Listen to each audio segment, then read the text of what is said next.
Welcome back, ladies and gentlemen, to another edition of Through the Fire. I am your host, Ryan Wickline, and today we're joined by a very special guest. He is an actor and marketing coach, Mr. Kyle Asperger. How you doing today, Kyle? I'm doing great, man. It's been a fabulous Tuesday. Thank you for having me. I'm honored. Hey, I'm kind of excited to hear your story and trying to see what you have to offer everybody. Well, we'll see if anybody has anything that they want to take away, but I'm not saying my story is anything that anybody, I don't know, whatever. Let's get into it.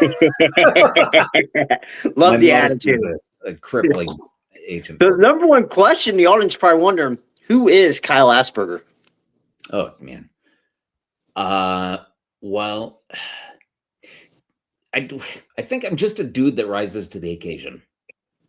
I think that's the easiest way of saying it. I've had some extraordinary blessings in life that, I was adopted. And so because of that, I was given a tremendous breadth of opportunity throughout my life. And, to the extent that every single morning, there's two different things that I wake up and say is one, I'm ready to work. And two is thank you to each of my parents, my blood parents, and then the parents that actually adopted me. I just thank them for all of the opportunity that they've afforded me. And so because of that, I've learned from great people that, the power of philanthropy, of service. So, whatever you do in life, rise up to the occasion and hopefully end up doing good along the way. Love it. How has being adopted changed your life? Well, I was an only child, so I think had I had siblings, I'll say this, had I had siblings, I think I would have had remarkably better music preference way earlier on.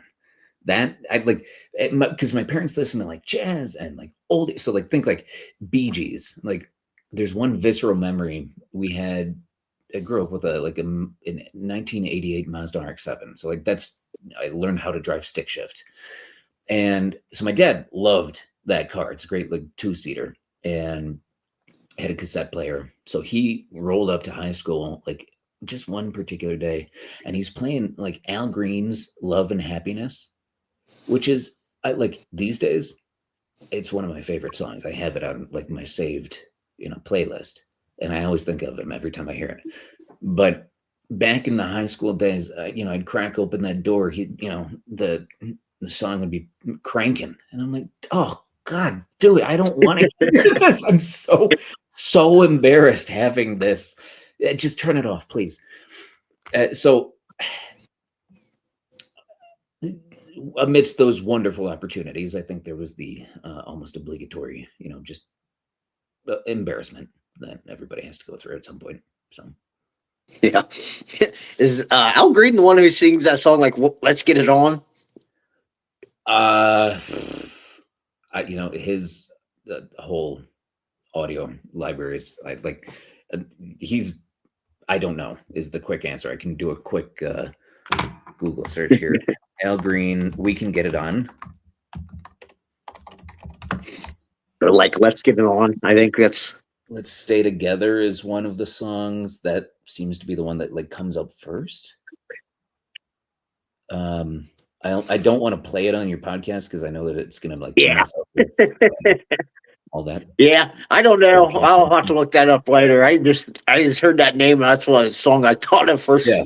First off, when you heard that name, not a current musician. I'll put it that way. No.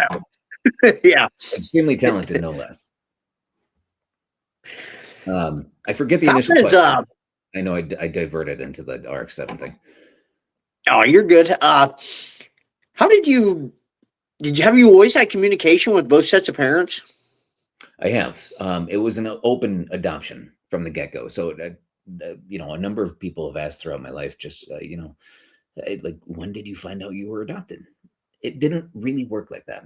From, the onset, from my birth, an open adoption really just means that one is in contact with the, biological parents.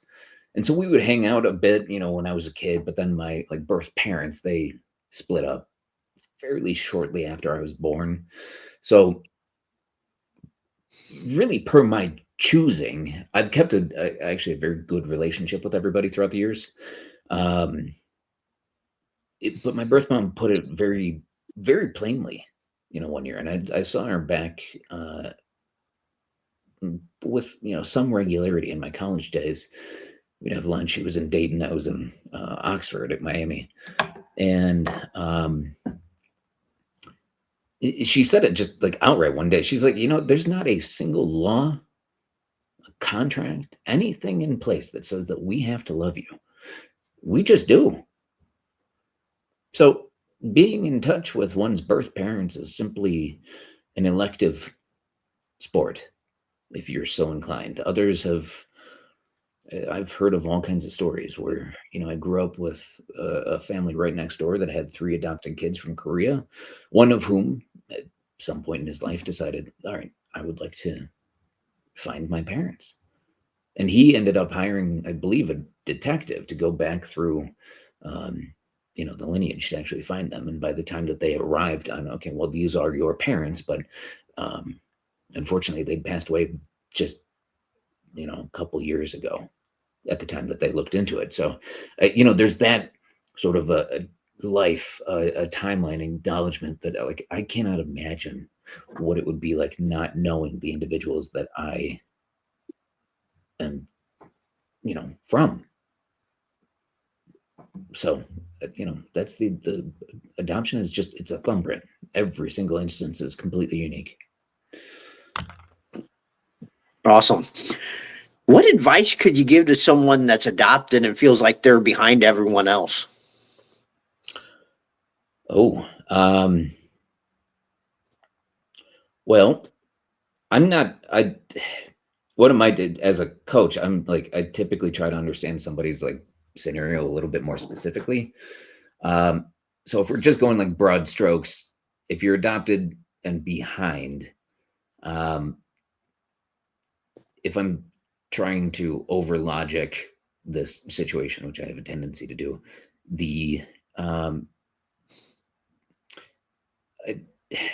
I don't know, when somebody is removed from, the biological parent, I'm told, like I had lunch with a prenatal psychologist, and she said, like, all right, if there's a child who's in the womb of a mother who's knowingly adopting, and it's only situationally specific to this, then you think about it like having a landlord that doesn't want you as their tenant.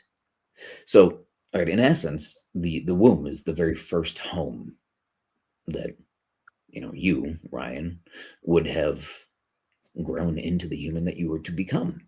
And so that's a mere level of acceptance. But to be essentially rejected is to, all right, I can't keep this kid. So the detachment that has to happen in the mind of the mother who is going to give up that child. That's what I mean by the rejection. So rejection for adopted people has a different meaning because we've sort of encountered it from literally our earliest moment. So I don't know. For those who feel like they're constantly rejected, I would say just find the people that accept you and do not waste time chasing after anybody that doesn't.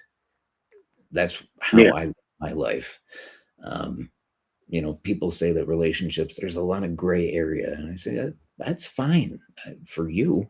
For me, it's a very black and white issue. If I detect that somebody doesn't really accept me for whoever or whatever I am, then so it shall be. I have absolutely no interest in surrounding myself with individuals that don't.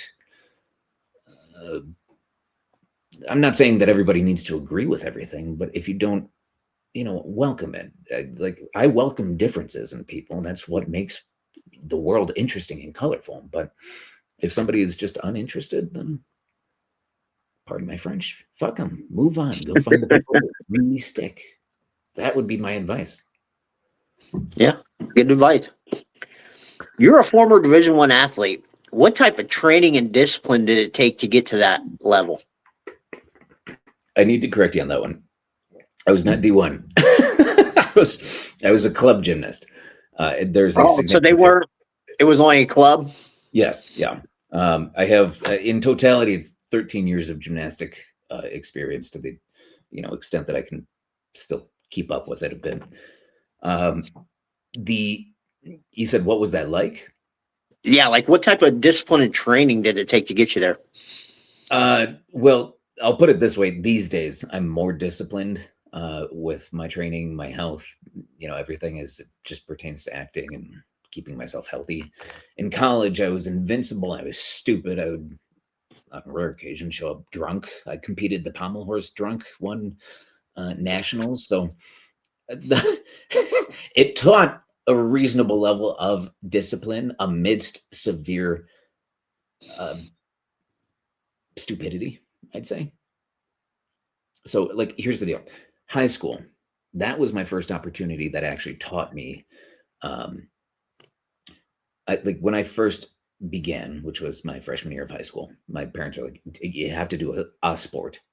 And I'm like, well, great. You guys made me do football, baseball, basketball, lacrosse, swimming, all the standard American sports. And I'm like, I suck at everything, but I can kind of do a front flip. So I'll go to, gymnastics. That was my thinking, at least. Problem is, I couldn't tumble backwards. I was too scared. Like it was a mental block. So coaches are like, well, you're damn near useless to us if you can't go backwards. So we're going to pull you from competition. And then you go and condition and build up the muscles, both mental and physical, so that you can actually do what we need you to do.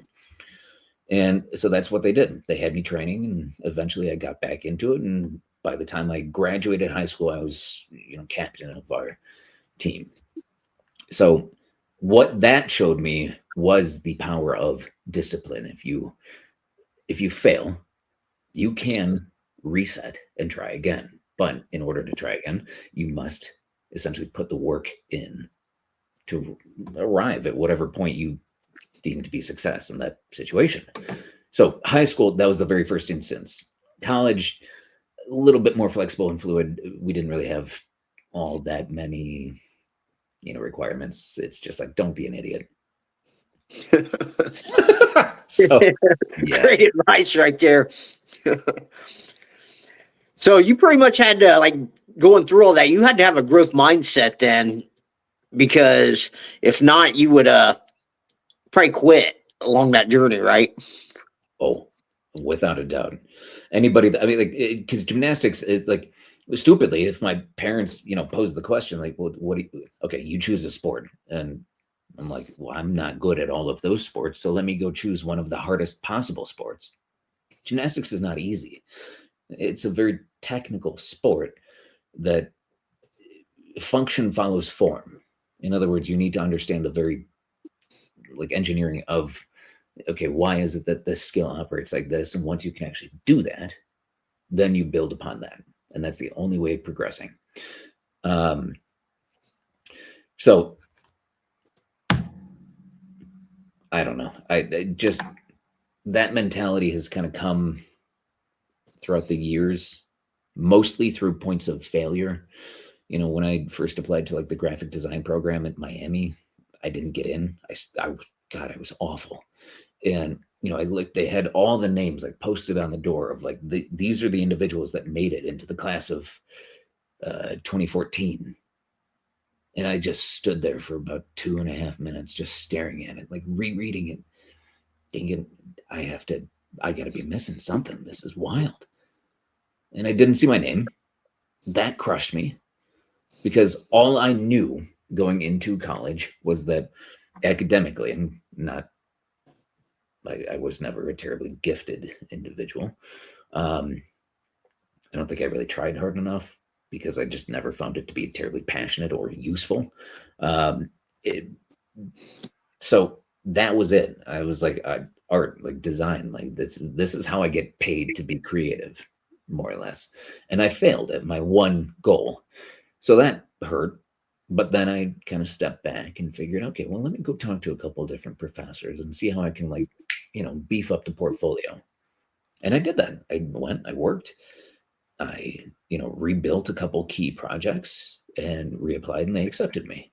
So I don't know if it's steadfast diligence that they're like, oh, we got this guy again. We need to shut him up. Just accept him. It could be that. It could be, all right, we found like he's able to improve.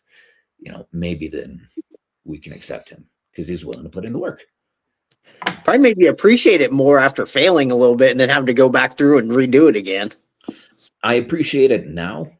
In the moment, I can't say that I appreciated it. I think I was a little too bummed out in the moment, thinking like, great, the one task I set out to do, I can't do. So, yeah. But that's always it. It's hindsight is what brings appreciation. Yeah. What's the biggest lesson and habit you've taken from competing? You're talking gymnastics. Yep.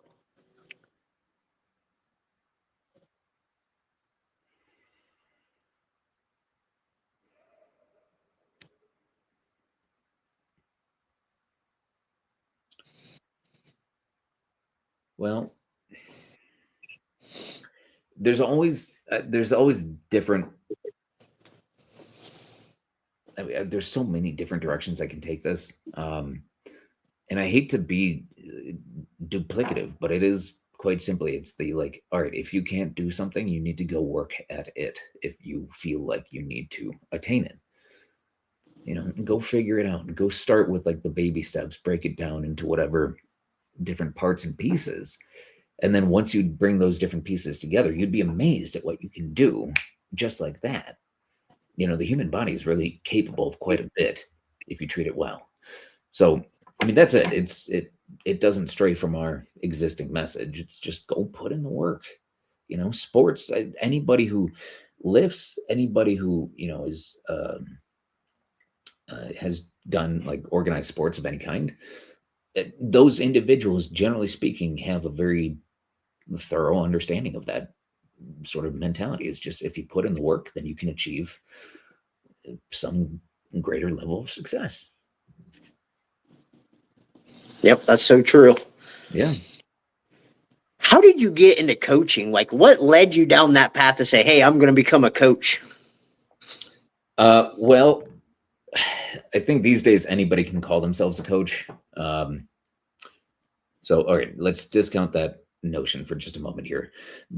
All right, Thanksgiving last year, right around then, I closed the doors on my marketing agency because I just figured, you know what, AI is taking over so much of this industry that what I previously found to be enjoyable about it is no longer exciting. We're just trying to automate all of these different systems and processes, the analytics component. It was simply not enjoyable. It's not the right product. People aren't willing to invest the same amount of money into marketing, knowing that these different AI solutions are out there and they can way undercut the human labor. So that was one of the biggest influencing factors to say, all right, I'm going to shut the doors on this marketing agency. And for a bit, I was actually looking for a full-time job. So it was amidst a general perception of my own personal failure as a job finding prospect, because I kept not finding any success looking for these like marketing director, creative director jobs. So I hired a coach for myself to figure it. Okay, well, clearly I have to change something with how my application is coming off. So I meet with her. And in the very first conversation with her, she's like, look, I know that we have to focus on the resume, but for what it's worth, I can also see you as a coach. You have a lot of the skills and characteristics that I have, for instance. And I said, all right, well, that's high compliment. Okay. So then that same week, I get an invite from the Colorado Nonprofit Association. And they say, we would like you to, along with a colleague, design a single day in-person boot camp where you teach marketing and fundraising to our members. So, all right, within that week, then I have this sort of coincidence happenstance where, coach says, you could be a coach. And then I find myself building out course materials. So between these two metaphorical ferns, I find myself considering, well, what happens if I actually consider becoming a coach? And it was that simple. I just brought that idea to life, quite simply. Oh man, that's a crazy story. How like you lost your job and you were just redirected to what you were actually supposed to do. Well, I didn't. Given that it was my own company, I didn't lose it. I killed it. It was a personal decision to just say this is no longer the right product. I would rather teach individuals what I know so that they're able to see the landscape as I do. Because there's a lot of marketers that are great salespeople. Problem is, salespeople, they just say we have the right solution for you. We can guarantee you X, Y, and Z results. Now, marketing, I don't know if you know much about it, given this is the first time that we're talking here, Ryan. Marketing is not a guarantee. Nothing in marketing is a guarantee or ever should be. You know, you can suggest that we have tools, tactics, and a general knowledge base to back up essentially our reasoning for suggesting whatever we are. But there's a lot of people within the marketing field that say we can guarantee this. And when you don't deliver, what that essentially causes is distrust, hatred, frustration from the customer side, because what you promised that you would give us this and you did not. So now the customer is frustrated. So broadly speaking, that's why a lot of marketers are just not liked in the industry. So essentially, I kind of took on this sort of like vigilante character just to say, like, look, here's the deal. I hate shitty marketers. It's that simple. Let me help you see these situations so that you can avoid them. But then in that process, if you're that maker type, then I'll give you the tools and technologies to be able to just go build. And then you won't have to worry about any of this. Cool. What types of services do you provide? Well, coaching, if we think about it just from like a one-on-one perspective, it's purely conversational. One, I need to get to know you. All right, what are you selling? Who are you? How are you handling business, more or less? And then within those confines, then we have to consider resources. Now, in a project management sense, this means people, product, time, money. How much of that do you have at your disposal? And then within that, these now define our confines. And so within that, that's where we can begin advising and sort of dialing in new tactics, directions, figure out, all right, well, how is it that we achieve whatever these different goals are that you're looking for? All right, so that's one-on-one coaching. There is the what I call a BA of digital marketing, bachelor's of anarchy. Now, my company's called Anarchy for a Day. And so in my vernacular, I use anarchy to essentially say, this is a tool to inspire innovation. Anarchy is, I think the dictionary has it as like, just tear everything down, cause complete and utter chaos. I don't believe in that definition. And I believe fully that we can reassign or understand things perhaps in a different light. So in my vernacular, if we use anarchy a little bit more tactically, in other words, if everybody goes left and you simply step off to the side to the right, if you're able to separate yourself by putting yourself in that blue ocean, now this has a very different meaning. So essentially, think about it like this. One of the instances I like to tell, Sophie, she wants to have a lemonade stand. A lot of kids would think, all right, if I put a lemonade stand outside my parents' house, all of the cars that drive by that day, they become my clientele. Okay, well, that's all fine and good. But Sophie says, well, nay. What if instead I were to put my lemonade stand in front of my dad's construction site? Those dudes they're working their heinies off. You know, they got the dough. It's scorching hot. They probably want some lemonade. And so essentially by thinking slightly differently, it's not a huge adjustment to the model. She just simply relocated and found a very thirsty market. That little bit of thinking right there, that's what I refer to as anarchy in application. That's it. That is the whole of it. Anarchy is not simply we just need to go in, cause complete and utter chaos, or think way different for no reason. Be tactical about it. Apply it only in certain situations. So that's the lens I think that I bring to it, because quite honestly, as a dude, and perhaps the reason I am successful in front of the camera as an actor is just because I've never really done a great job of blending in. But in some cases, it's actually a very good thing if you separate yourself from the crowd. If you catch on to at least Yeah. there. So how could like a non-entrepreneur start implementing like that tactic into their life, like the anarchy? Well, I mean, anarchy extends far beyond business. Like Yeah, that's what I'm saying. But how yeah. could like a non-entrepreneur do it? Well, it's very situational, and this gets into like a life coaching thing, which it's not my preference to call myself that. So, um, I don't know. It just in order to be able to successfully, do something different from the crowd, you need to be able to shed any self-consciousness, because people will look at you. People will judge, people will make comments, remarks. Some people might laugh, hopefully for the better.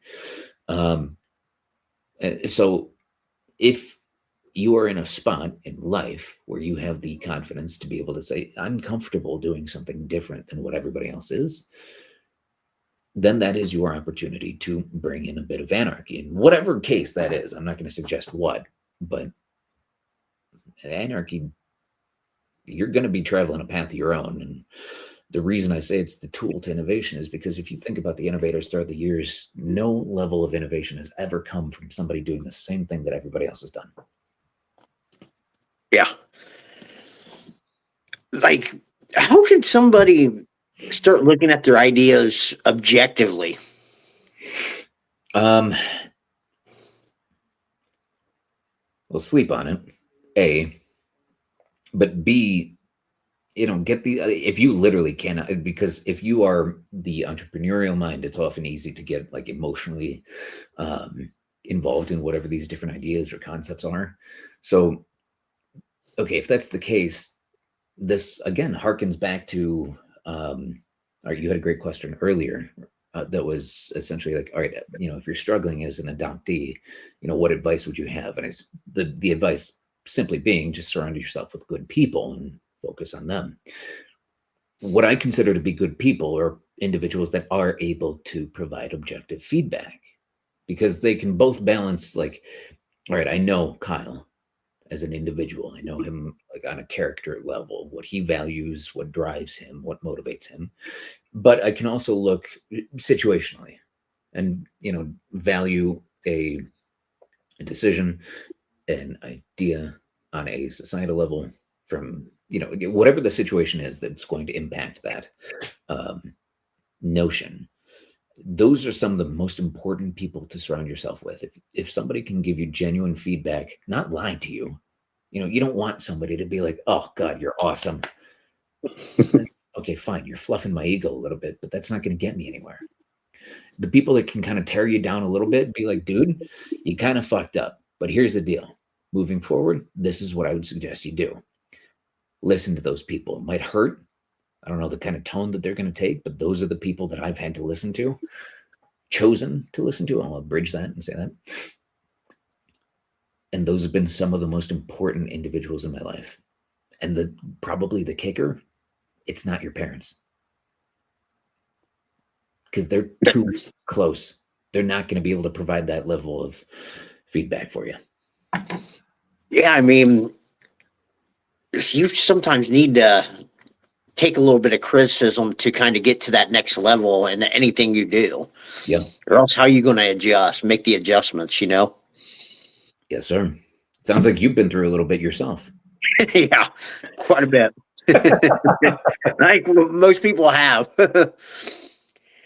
How important is like being self-aware of yourself and the people around you when you're like examining your ideas and your feelings and everything to see which direction you need to go?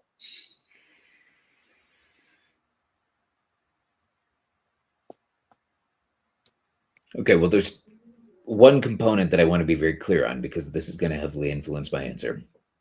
If you're evaluating your own idea or something that you more or less began, where the genesis point, what that requires is it's a very self-indulgent conversation that you're having internally. So to be conscious of others, I believe, is If it's a business idea, you have to think about it from like, all right, this is my marketplace, the individuals that I would be marketing to. But as far as like objectively looking at an idea, how do you, consider the other in that conversation? I would say it's a very deeply selfish experience, because you'd kind of need to really think holistically about something that you came up with. Now, hopefully it has a good, message, meaning, solution that, the broader public can benefit from. So in turn, I think there's a selfish component, but I think there's also a deeply like, outgoing side too. So in general, just self-awareness is hugely important. Um, but it's probably harder to come by than I would otherwise like. Yeah. Yeah. I mean, because a lot of times when you have to be, it takes a lot of introspection and having to be alone with your own thoughts, which a lot of people don't want to do. Yeah. They're weird thoughts, scary thoughts too. So, Yeah. A lot of brutally honest comments about yourself at times. Mhm. What's probably the biggest challenge your clients face?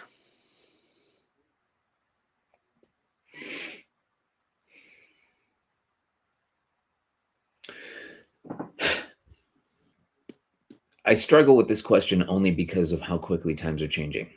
Now, we have AI, and it's become such a prevalent tool that I really can't even surmise any component of marketing that isn't touched in some manner, small to almost in a holistic manner. That, like, all right, so previously it was how businesses would communicate their ideas. There was some disconnect between the audience and the business. And once you kind of figure out, all right, well, this is like the lingo that my people or businesses, whoever it is that you're marketing to, this is the language that they need to be hearing. So if we are a service provider or a solution provider, in some way we need to be able to like get to these folks on that level, whatever it is. So typically communication at a very core, like foundational level, that's it. And marketing is simply communicating an idea and then enticing individuals to come in and say, oh, well, what do you, what do you got here? Let me just take a look around. So communication, but I say previously because that was a very human to human like conversation, including the process of rebranding. And by rebranding, I also mean like it's a holistic rebrand, the way that I consider things. So that's the website, the logo, that all of the verbiage to say this is the customer facing communication package. But these days, like, it could still well be communication, but there's so many different AI solutions out there that I like. The human has been removed from marketing, I guess, is really what I'm saying. So customer needs are changing, and so quickly that I can't really put a consistent finger on like what is the true need these days. Yeah. So I know that's not a great answer, and Yeah. I apologize for that, but yeah. Do you think that is it better with AI, or do you think marketing needs more of a human touch?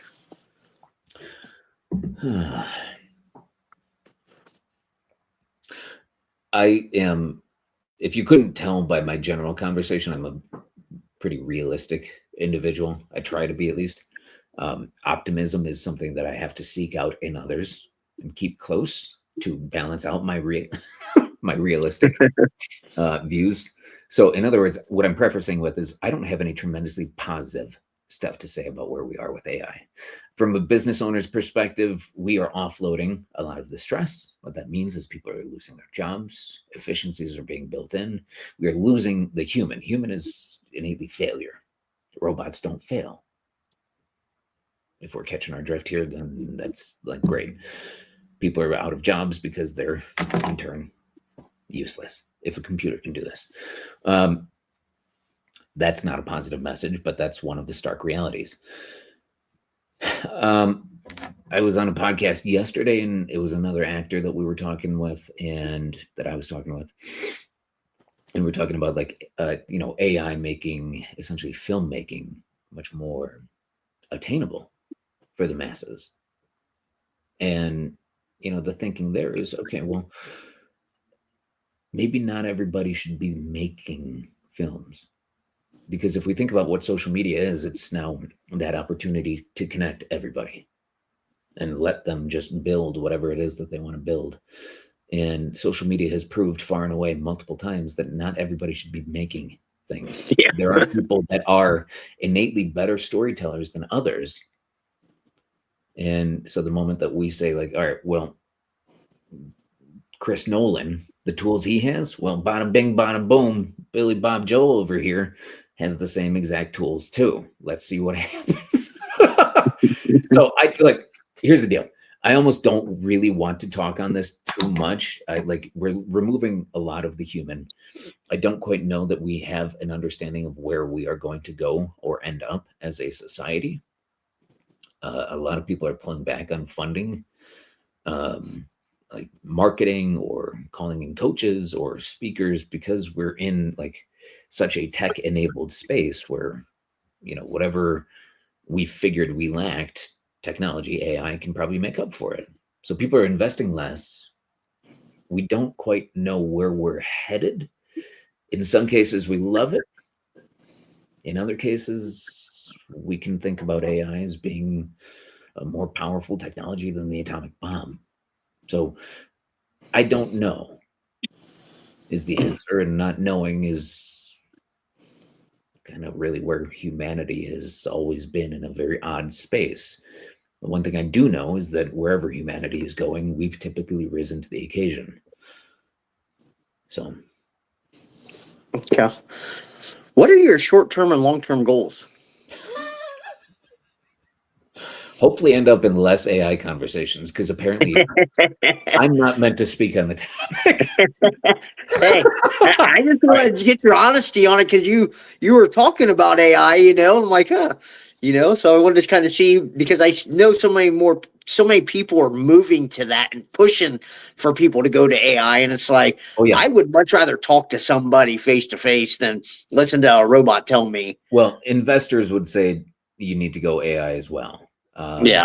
So but again, it's the perspective, because if you're looking for like the human, if we're talking on like an actor level, the stories that you want to see, you need to be able to see yourself within it. And I don't believe that robots can really put that thing together, because we just haven't reached a point where AI has that human soul. So the relatability, perhaps. I forget the other question you just asked. Sorry. Just what are your short-term and long-term goals? Oh, I don't really have any. I just need to be doing something that I really enjoy. So what this means is, serving good people and doing things that will keep me creatively stimulated, because then that means that I'm attaining some level of happiness in life. And I have done the exact opposite of that. I've done all kinds of odd jobs along the way. I'm not saying all of them were awful. Some of them were actually really formidable jobs with some really remarkable people. But that's it. I mean, why I'm investing as much as I am in, the acting world, is just to say, this is just, it's a place to be accepted. It's still work. It's not me complaining about it, but it's a wonderful opportunity to work with different people, help bring stories to life, and hopefully connect with just one individual along the way. That's it. I just want to keep having a good positive impact on people. Awesome. Yeah. How can people get a hold of you? Probably Instagram, Facebook, or the website. So Instagram, if you want to give me a follow there, it's Kyle Asperger, and that's ASPERGER, and then the number's 301. It's simply just Kyle Asperger on Facebook, or if you're actually interested in some of the marketing and coaching, then anarchy4aday.com. And that's FOR, a day. Probably the easiest ways there. Okay. Is there anything we haven't covered that you want to talk about?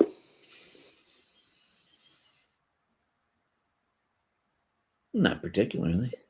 I think we've had a very thorough conversation. Yeah. All right. Final question. What is one piece of advice you'd like to leave our listeners with about overcoming adversity?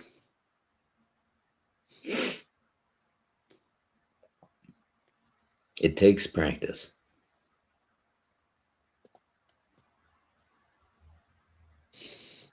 Great advice.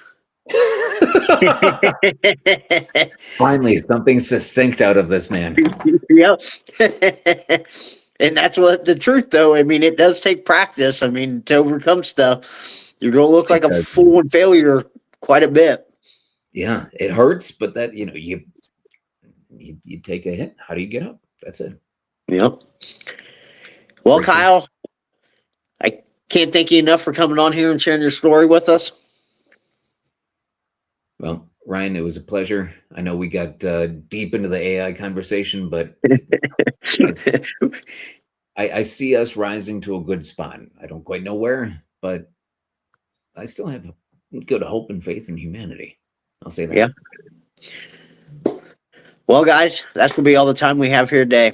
Remember, the only way to get what you want is go through the fire. That's it, man.